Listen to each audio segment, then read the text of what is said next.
안녕하세요. 저는 40대 여성으로 남편과 애들을 키우며 그럭저럭 평범하게 살아가고 있는 주부입니다.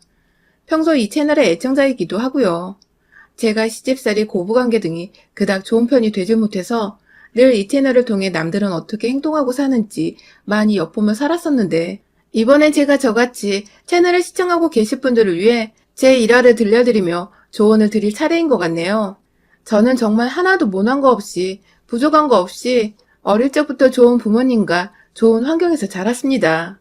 저희 부모님 두 분 모두 지금의 저와 남편처럼 그냥 평범한 회사를 다니는 직장인이었고 주부였는데, 서울에서 나고 자란 저희 할아버지가 사셨던 땅이 금싸라기가 되며 땅값으로 돈을 많이 벌었고, 그 돈을 다 6자식에게 나눠주셨는데도 한 사람당 받게 된 유산이 제법 많아서 고모들과 아빠 그리고 삼촌들까지 모두 부유하게 살 수 있었죠. 다들 할아버지 따라서 땅을 사거나 임대업에 눈을 돌려보겠다고 하던 일도 그만둔 채 뛰어들 동안 저희 아버지는 그냥 잘하는 게 회사에서 일하는 것뿐이라며 끝까지 하시던 일을 그만두지 않으셨고, 돈은 모조리 살림을 책임지는 저희 어머니께 맡겼어요. 그런데 이 무슨 럭키한 일인지 아버지는 아버지대로 성실하게 다니던 회사에서 일이 잘 풀려 승진도 잘하셨고, 그런 남편을 보며 내조할 맛이 나는지 어머님도 어머님대로 있던 돈으로 작은 주택부터 시작해 사고 파는 임대업에 고모 따라 뛰어드셔서는 돈을 많이도 저축할 수 있었죠.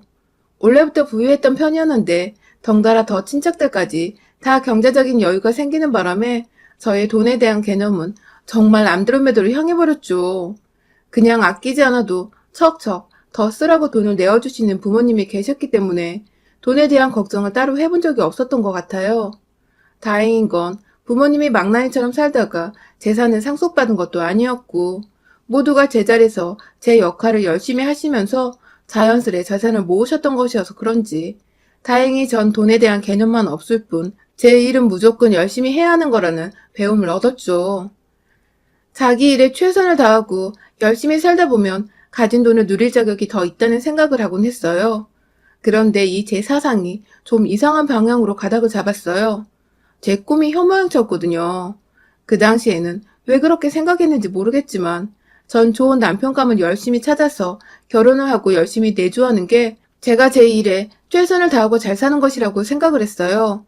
내조를 잘하는 현모양처라면 어머니처럼 돈을 쓰고 굴리는 자격을 누릴 수 있지 않을까 싶었던 것이죠. 그리고 이러한 제 꿈은 대학에 가서야 조금씩 실행이 되었습니다. 꿈이 현모양처니 하고 싶은 공부나 직업이 딱히 없었고, 그래서 고민 없이 가장 안정적으로 입학이 가능했던 대학의 과를 선택했어요. 그렇게 입학을 하고 나서 지금의 남편을 처음 만났죠. 남편은 저보다 3살 위에 같은 학과 선배였습니다. 군대를 갔다 막 돌아온 소위 말해 촌티가 팍팍 나는 복학생이었죠.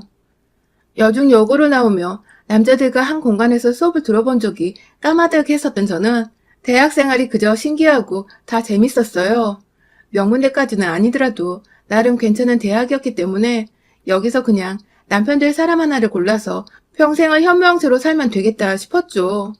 그중 남편은 제가 가장 먼저 찜해놓았던 남자였어요. 그 당시 남편도 겨우 20대 중반이었는데 과묵하고 진중하고 또 매사에 성실한 모습이 갓 20살이 되었던 제 눈에는 그저 어른스럽고 또 존경스럽기만 했죠. 공부도 어찌나 잘하던지 매번 꽈탑을 유지하고 친구들 사이에서도 평판도 좋은데 그 사이에서 나서는 건 싫다며 또래들처럼 왁자지껄 떠들거나 잘 웃지도 않았던 남편은 늘 제게 미스테리한 존재였어요. 소위 말해서 시크하다고 표현을 하잖아요. 우리 남편이 딱 촌스러운데 시크한 정체를 알 수 없는 그런 남자의 표본이었답니다. 그런데 이런 남편과 어떻게 부부가 되었냐고요? 바로 오해 때문이었어요. 남편의 친구였던 저희 학과 한 선배가 저를 짝사랑한다며 고백을 하려고 한 적이 있었어요.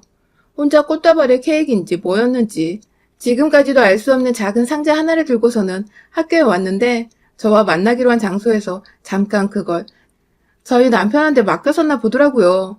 전 그것도 모른 채 그 장소에 나갔다가 남편이 저한테 고백을 하려고 친구를 통해 절 부른 건가 싶어서 옳다구나 하고 남편에게 사귀겠다고 무턱대고 고백을 먼저 해버렸고요.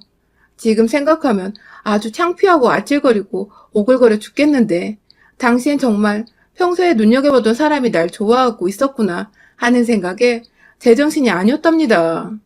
뒤늦게야 저에게 고백을 하랬던 선배가 나타나 다 정정을 했지만 제 마음은 이미 선배가 저를 좋아하는 게 아니었던 실망감으로 먹구름이 가득 껴있었고 어찌저찌 불편한 기색을 내비치며 학교를 다니다가 그런 제가 신경이 쓰였는지 먼저 다가오진 남편과 술 몇 잔을 마시면서 사귀게 되었어요.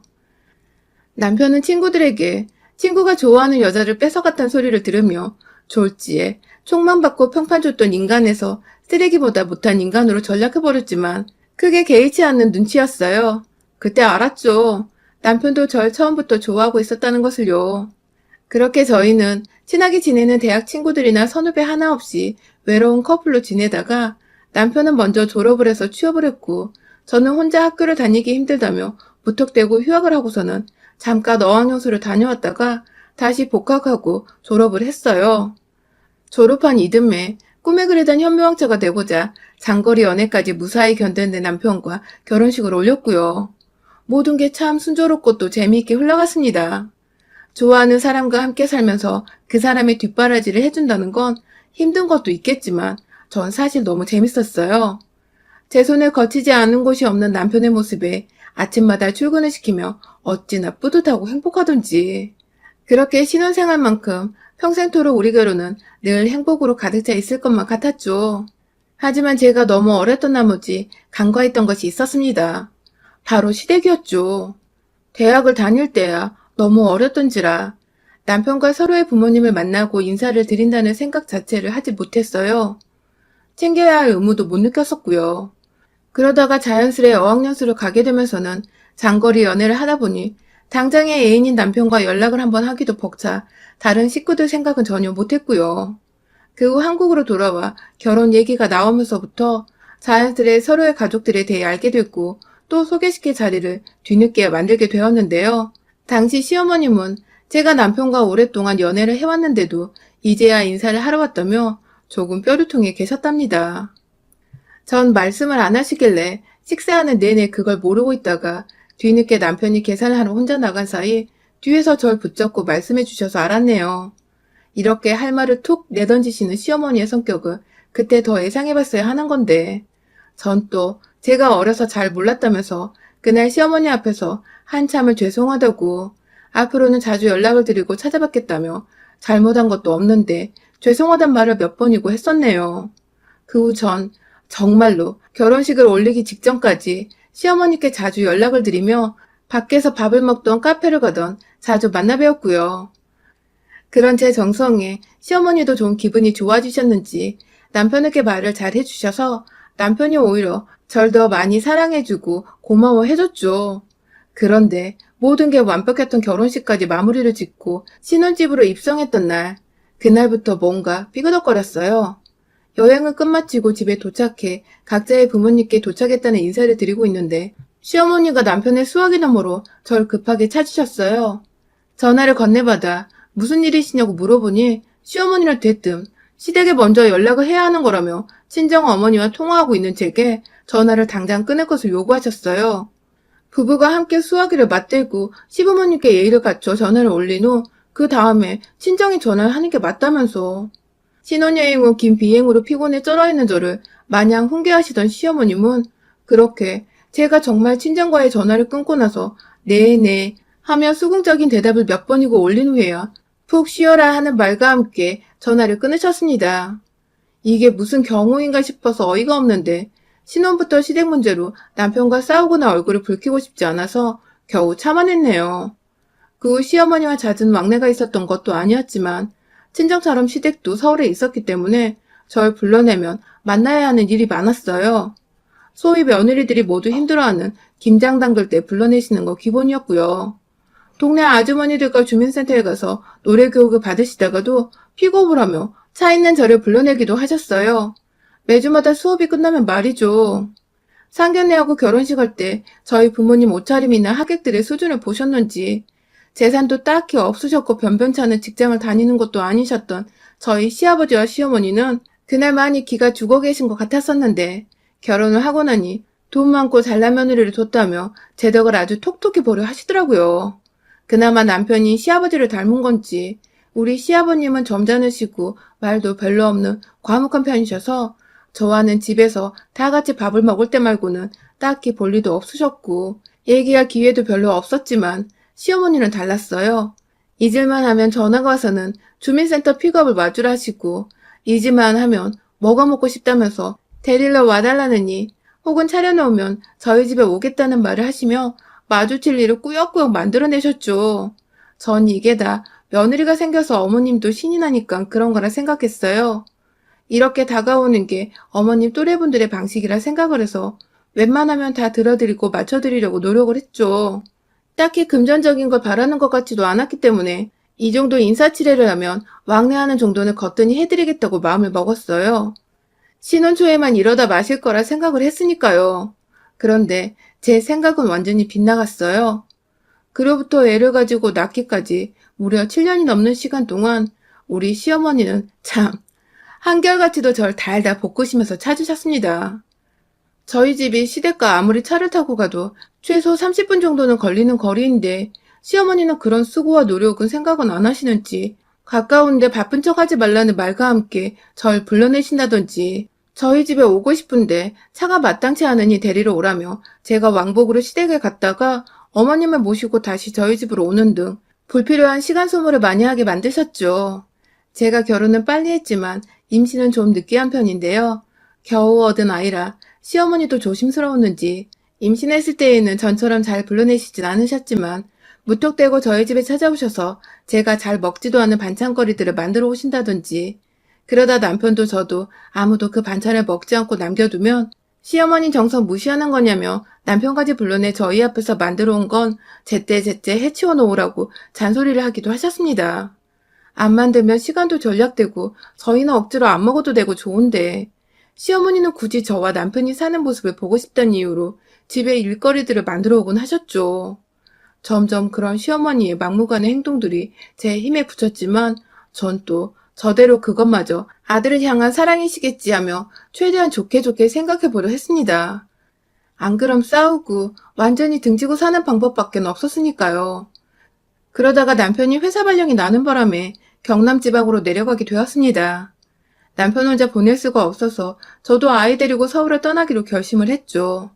그렇게 얼떨결에 저희 가족은 거의 10년을 나고 자란 서울을 떠나 지방에서 거주하게 되었어요. 그간 시어머니와도 당연히 왕래는 있었습니다. 명절이면 어김없이 저희가 서울로 올라가 부모님께 인사를 드렸었죠. 하지만 그것 말고는 시어머니도 거리가 부담스러우셨는지 절대 먼저 저희 집에 찾아오신 적이 없었습니다. 그렇다 보니 그 10년이란 시간 동안은 제게 오히려 자유스러웠고 또 편안히 제 가족들에게만 몰두할 수 있는 시간이었어요. 그 사이 둘째 아이가 또 생겨났고 그래서 친정엄마의 손길이 필요해 잠시 서울 친정집에 머무르기도 했었는데 이상하게 시어머니는 제가 친정에 있다고 하니 손주 보러 오는 것도 불편해하시고 그냥 잘 지내다가 집으로 돌아가란 말만 남기시더라고요. 그렇게 지방에 내려가면 한동안은 어머님이 아이를 못 보실 테니 조금이라도 보시라고 몇 번이고 친정에 오셔도 된다는 말을 전했는데 끝까지 거절하신 우리 시어머니. 그 후로도 굳이 먼저 보고 싶다는 말씀을 안 하시길래 전 저대로 시어머니 생각을 해서 지방으로 다시 내려가기 전에 아이를 데리고 시댁에 한번 들렸습니다. 그런 저와 아이를 보며 무지하게 반가워하시던 시어머니를 보니 저도 마음이 편안했고요. 그러다가 한 3시간 정도 후 곧장 KTX를 타고 지방으로 내려가야 해서 내려가려는데 시어머니가 나서는 제 뒤에서 뜬금없이 그러시더라고요. 인정머리 없는 년이라고요. 처음엔 잘못 들었나 싶어서 뒤돌아 물으니 썩 꺼지라는 말과 함께 홀로 안방으로 들어가셨어요. 옆에서 같이 당황해하던 시아버지는 애써 무시하란 말로 애두르며 절 황급히 밖으로 내보내셨고요. 기차 시간에 쫓겨 어쩔 수 없이 그냥 시댁을 나오긴 했지만 한 달 내내 기분이 나쁘고 찝찝한 마음을 지울 수가 없었어요. 그렇다고 먼 지방에서 서울로 굳이 전화를 걸어 수학에 대고 어른한테 따질 수도 없는 노릇이고 자연스레 저도 육아를 하느라 바쁘다며 그 일을 잊게 되었고 다음에 명절에는 또 아무렇지 않게 저를 대하시길래 어머님도 잊으신 줄 알고 저도 머릿속에서 지워버렸습니다. 그러다 올해 저희가 다시 서울로 올라오게 되었어요.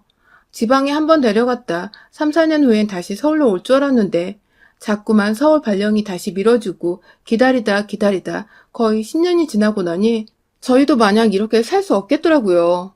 저보다도 아이들 교육을 생각해서 더 많이 고민을 했던 남편은 결국 일을 그만두기로 결심했고, 마침 중소기업을 운영하고 있던 친구가 서울에 있어서 그 회사로 이직을 하게 되었습니다. 월급이 줄어드는 경제적인 부분은 제가 친정으로부터 받을 재산이 있기 때문에 먼저 남편에게 걱정하지 말라며 오히려 남편이 직장을 그만두는 것에 찬성을 했어요. 그렇게 홀가분하게 지방회사의 모든 삶을 끝마치고 다시 서울로 올라온 그날, 그간 전세를 주고 있어서 다른 사람이 살고 있었던 저희 집을 새로 싹 인테리어 시공을 하기로 했죠. 그래서 저희 가족들은 모두 평수가 보다 넓은 친정집에 들어가서 임시적으로 살게 되었고, 저는 시공 중인 집을 왔다 갔다 하면서 전반적인 이사 관리를 하게 되었어요. 남편은 퇴근 후에야 잠깐 이 집에 와서 같이 공사가 된 집을 보다가 함께 저와 친정집으로 가곤 했고요. 아이들 학교 전학시키고 다시 집수리하고 꾸미는 데까지 신경 쓸 것들이 정말 너무 많더라고요. 이걸 다 몇 주 사이에 빠르게 끝낼 수 있을까 싶어서 저는 아이들 학교 보내놓고 나면 방과 후까지는 친정 엄마한테 맡기고 온전히 집수리만 신경을 썼는데 며칠 전 시어머니께서 찾아오셨습니다. 저한테 미리 말씀도 없으셨는데 제가 여기 공사 관리를 하고 있다는 소리를 남편한테서 들었는지 제가 있는 걸 알고 오셨더라고요. 오셔봤자 죄다 공사판이라 마땅히 앉을 자리도 없는데 옆에 오셔서 팔짱을 끼시고는 집을 둘러보시던 어머님은 그렇게 반나절 내내 남편이 퇴근하고 집에 올 때까지 내내 제 옆에서 제대로 궁시렁거리고 제 기분을 더럽힌 채 서성이셨습니다. 그냥 제가 서울 올라와서 곧장 인사를 드리지도 않은 채 친정으로 들어갔기 때문에 화가 나서 그걸 표현 중이시란 생각이 번쩍 들더군요. 우리 시어머님은 그러고도 남는 분이시니까요. 저도 저 나름대로 바쁘다고 못 찾아뵌 건 잘못이었으니 눈치가 보였습니다. 제 딴에는 남편이 친정에서 눈치 보며 살지 않을까 싶어 하루라도 빨리 이 집으로 들어오고자 공사에만 집중을 했던 것인데 시어머니 입장에서는 섭섭하실 수 있었으니까요. 막 억지로 구석에 자리를 만들어 시어머니를 앉히고 중간중간 음료수도 사다 드리고 점심도 챙겨드렸습니다. 하지만 시어머니는 처음에 가만히 계시더니 점점 제가 잘해드리고 비율을 맞춰드리려 하자 그게 또 익숙해진 건지 말이 많아지셨어요. 제가 살 집에 제가 선택한 인테리어 벽지를 보고 색이 고닥다리라며 궁시렁거리질 않나. 부엌에 저장 공간이 부족한 것 같아 선반 하나를 싱크대 위에 새로 달았는데 누가 거추장스럽게 부엌에 이런 걸 붙여놓느냐며 넌 애가 참 보이는 것처럼 센스도 없고 멋도 없다며 급기야 제 성격을 비하하기 시작하셨죠. 뒤에 인부들도 계시고 듣는 사람이 있는데도 무턱대고 절 흉보시는 시어머니 때문에 얼굴이 몇 번 빨개지기까지 했어요. 일부러 안 들으려고 멀찌감치 떨어져 인부들과 얘기를 나누고 있으면 꼭 옆에 찾아와서는 인부들을 향해 얘 얘기 듣지 말고 알아서들 시공을 하라고. 애가 지금 집을 다 망쳐놓고 있는데 얘기를 나눌 게 뭐가 있냐며 급기야 그 사람들에게 제 흉을 봤죠. 정말 너무 힘들고 지친 와중에 시어머니까지 이러시니 뚜껑이 여러 번 열렸습니다. 입 밖으로 정말 닥치시란 욕이 막 튀어나올랑말랑 하는 중이었어요. 그러다 남편이 집에 왔어요. 공사판인 집에 자기 엄마가 떡하니 서 있는 걸 보고 남편도 흠칫 놀란 눈치였어요. 남편한테도 제가 어디 있는지만 들었을 뿐 집으로 가겠다는 말을 안 하셨던 모양이더라고요. 일단 남편도 왔으니 시어머니만 그냥 보낼 수는 없고 그렇다고 나가서 저녁을 사드리자니 시간도 늦었는데 집에서 마무리해야 할 것이 있어 빠듯하고 결국 집에서 함께 배달 음식을 시켜 먹기로 했습니다. 시어머니께는 언제든지 좋은 음식은 나중에 또 사드릴 수 있으니 일단 내일 출근을 해야 하고 또 집에 가서 봐야 하는 아이들을 생각해서 빠르게 저녁을 먹기로 했죠. 그렇게 식탁도 없는 집에서 바닥에 쭈그려 앉아 중화요리를 시켜 먹었어요. 혹시 몰라 어머님을 위해 고추 잡채에 중화 비빔밥까지 주문해서 인원수보다 좀 더 여유가 있게 주문을 했고요. 그런데 처음에 주문 전화를 할 때부터 표정이 좋지 않으셨던 시어머니는 이내 음식들이 도착해 저희가 하나둘 수저를 들기 시작하자 완전히 기분이 상하셔서는 갑자기 밥 먹고 있는 저희 앞에서 뭐 이런 정신 나간 년이 다 있냐며 욕을 퍼부으시는 게 아니겠어요? 제가 정신 나간 년이라는 거예요. 시어머니를 앞에 두고 중국 요리를 시키냐고. 식탁도 없이 바닥에 쭈그려 앉아 먹게 하냐며 막 따지고 욕을 퍼부으시다가 결국 이건 너나 먹으라며 앞에 있던 볶음밥을 엎으셨어요. 하루 종일 서서 일하다가 시어머니까지 상대하려니 정말 미쳐버리겠더라고요. 누가 오라고 한 것도 아니고 이렇게 힘들고 휴식을 취할 것도 제대로 없는 거라니까 안 불렀던 건데 제멋대로 와서는 하다 그냥 보내드리기 죄송해 저녁을 사드리니 음식 투정까지 하고 앉아있는 우리 시어머니. 눈앞이 까마득해질 때 남편이 그런 시어머니를 향해 그만 좀 땡깡을 부리시라고 한마디를 거뒀고 그러자 시어머니는 더 불같이 화를 내며 마기를 갈기 시작했어요. 며느리 하나 때문에 아들놈도 이렇게 변한 것 같다며. 태생이 말수가 없고 진중한 사람이었는데 갑자기 그걸 며느리 탓을 하는 시어머니. 저한테 손가락질하며 네가 나를 우습게 알아서 생긴 일이니 네가 책임지라고 아들을 물어내고 급기야 이혼해서 내 집안에서 나가라며 쌍욕을 퍼붓는데 캬. 저도 해탈을 했는지 헛웃음이 나오더라고요.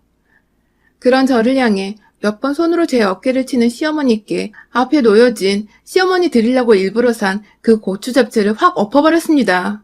하마터면 그릇채로 시어머니를 때릴 뻔한 걸 겨우. 그릇은 제 손으로 막았지만 그 사이 흘러내려 난리난 양장피 재료들로 뒤범벅이 된 시어머니는 음식에 든 특유의 겨자 소스 때문인지 여기저기 다 따갑다며 남편을 붙잡고 막 울먹이기 시작하셨어요.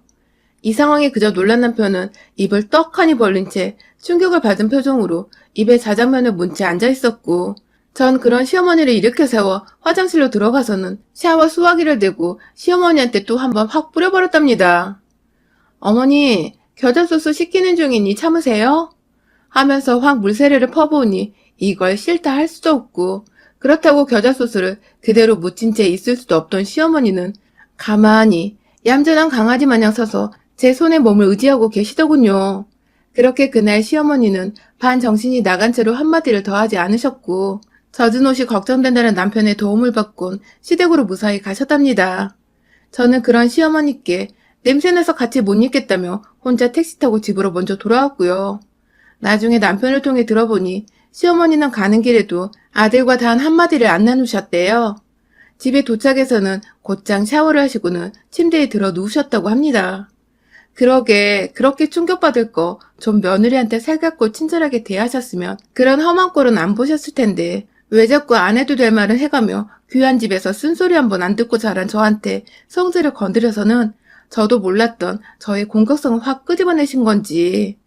우리 시어머니 충격을 받으신 만큼 앞으로도 한동안은 좀 조심하시며 며느리와는 둘 수 있는 거리를 최대한 두고서 멀찌감치 떨어져 사시기를 진심으로 건강을 생각하며 조언드립니다. 여러분의 생각은 댓글로 남겨주세요. 오늘도 시청해주셔서 정말 감사합니다.